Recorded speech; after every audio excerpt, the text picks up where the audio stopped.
One look at this world, and Garcia said, we don't belong here. So I said, then we make a place that we do belong. The story of Downcast is about this group of criminals in the suburbs, and essentially it's about their downfall. This group was started from an idea that the leader had to kind of separate from society.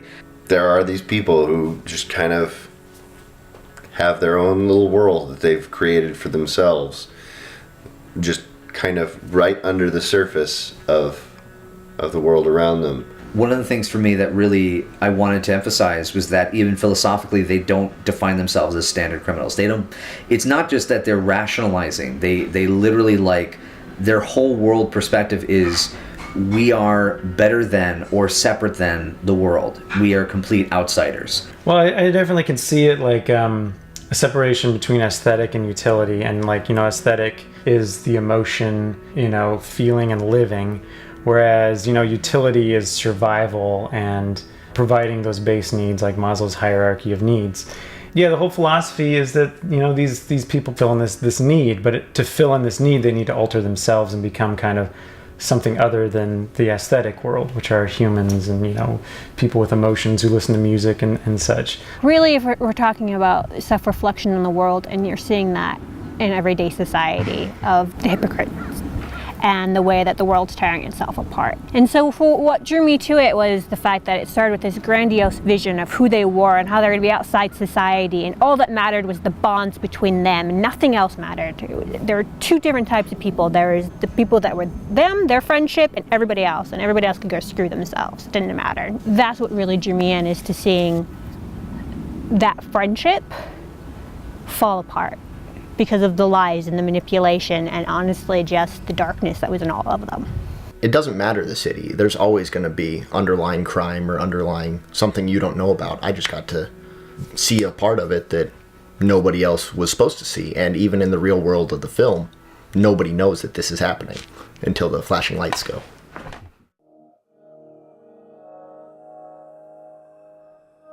Downcast started out back in 2005 as a short film that I was hoping to do with some friends that I had met online.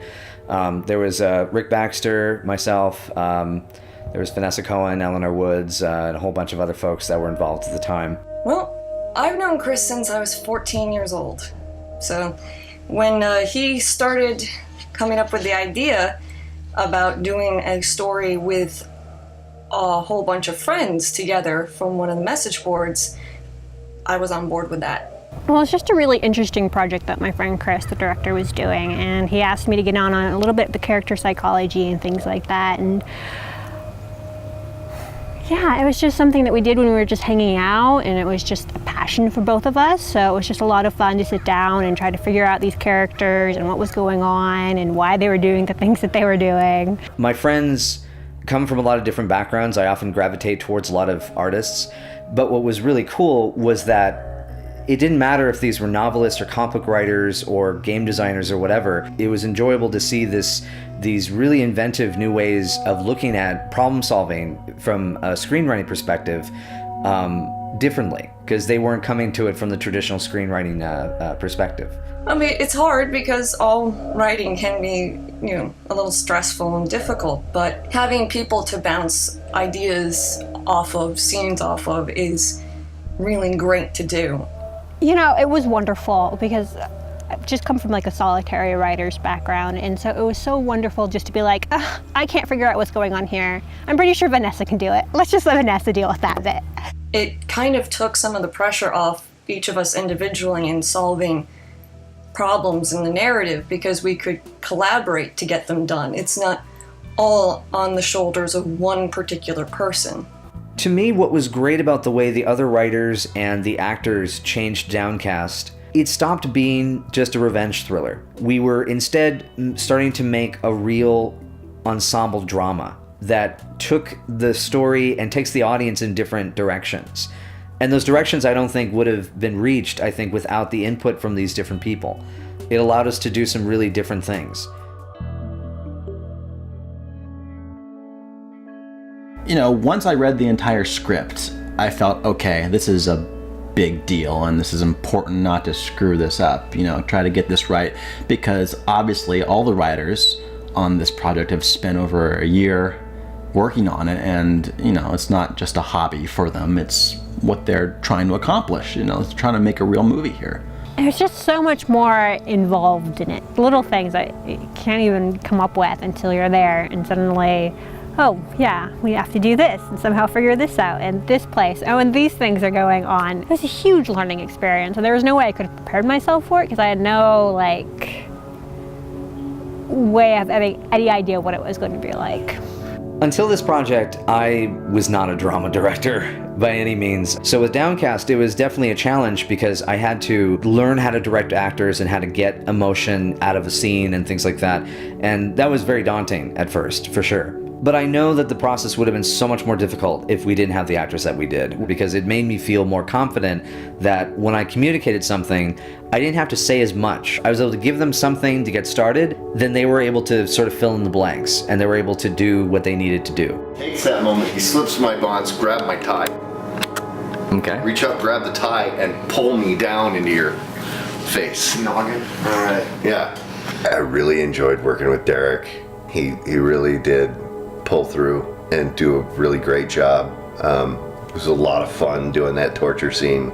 I loved being able to get in people's face and get angry, like with Ian, and the best part was when we'd have those really super intense scenes. The scene with Elle where I wanted to kill her. That was just so much fun. That's probably my favorite scene. Doing that where I have to go from wanting to kill her and then not wanting to kill her and feeling sorry for her in the end. The scene with Sully is definitely, I think, the hardest, because in that she's discovering basically the breaking of the relationship between her and Henri.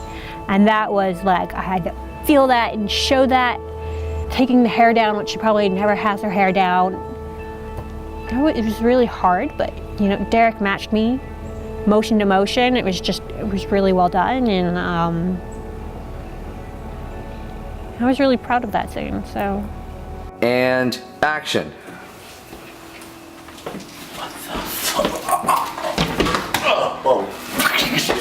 I wasn't ready for that. Sorry. I thought, fantastic.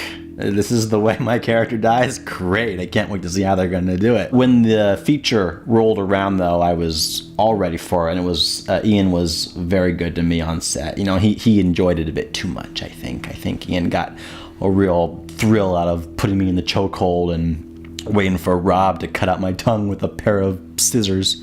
The cow tongue just was so much fun to have something that was genuine meat. We could just be like, blah. But, it looks good on camera, and I suppose that's what counts. 119, Echo, take one. Hang on. Don't cut the door all right. Please let me in so I can kill you. That's why we installed that door, guys. I told you.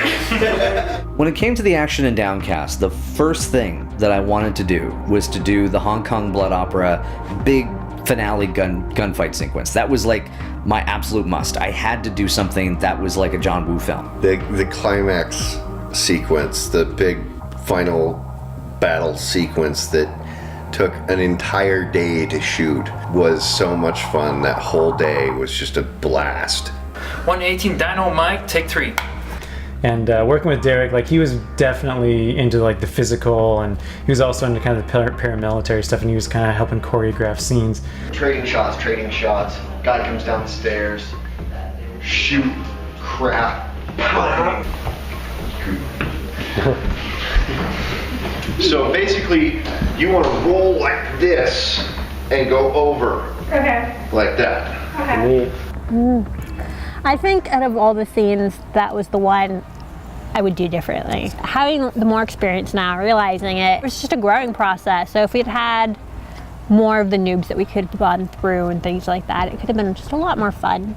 But I think the other destruction of it got the point across. I think between especially Albert's just shock at what Morgan had just done, and that cut all cords right there, just completely unrepairable. Nothing could ever fix that. To me, that was the important bit. So I think what I wanted to get done got done, but I don't know, I could have done, as we know more, so much more now about things. Yeah. 117 Downcast. Take one. And action.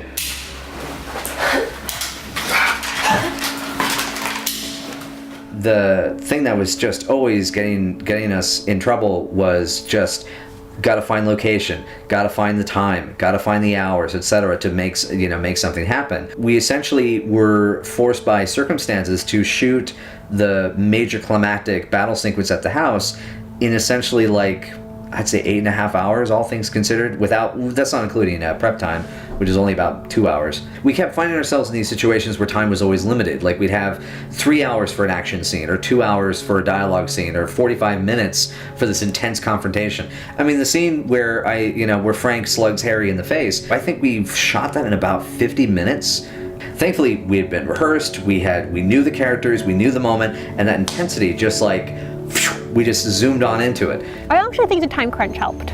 It put me at that state of, I'd say, anxiety, but sort of that press for time really helped me slip into Morgan's, because she always felt pressed. You said it. It was challenging. There was one shoot, I think I was going off of like 30 hours of no sleep. It's just the sacrifices you make for being able to do it, and it was fun. I wouldn't change anything about how we did it, but it was hard. It was really hard. So the shoot continued, and we got to finally wrap it up on December 31st, 2011, which is the last day of the year. I was very happy we didn't move into 2012 for the shoot, but we finally made it to the end of the long road, and it was cool that we made it. And then the long process of post-production began.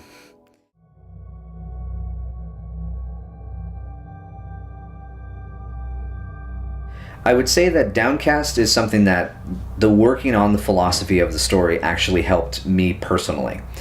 And the reason why I say that is with Harry, he basically chooses his perception of reality. He chooses to step outside. He sees there's the line of where society is, and he's just like, I'm going to go this way. The strange, it's almost like Gnosticism. There's, like spiritual separate from the physical. There's, I would say, like humanity perhaps is the spiritual, and all the characters in Downcast, all the killers are kind of the physical, like the embodiment of hardness and rock.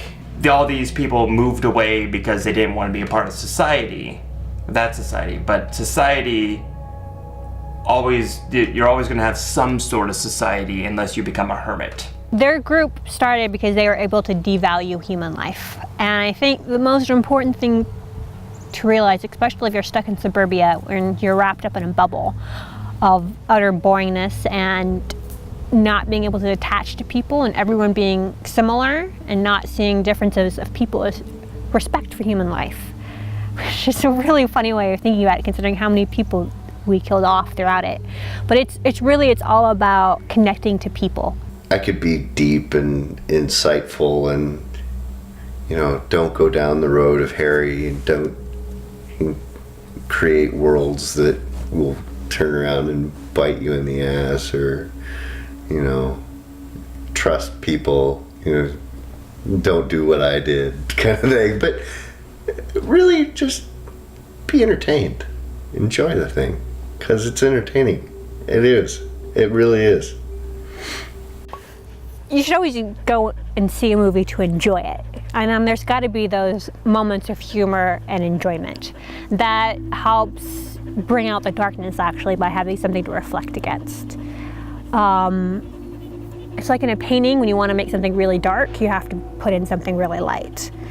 So having that moderation of the character-driven, there's a point to it, against the senseless violence, makes the violence even more senseless than just random killing. I think the purpose of a lot of art, and stories especially, is to get you to feel something. And it's not up to me what you're going to feel. Just as long as you feel something, just as long as you watch the film and don't come out of it with indifference, as long as you watch the film and feel something, I think we've done our job. I think that's the most important thing.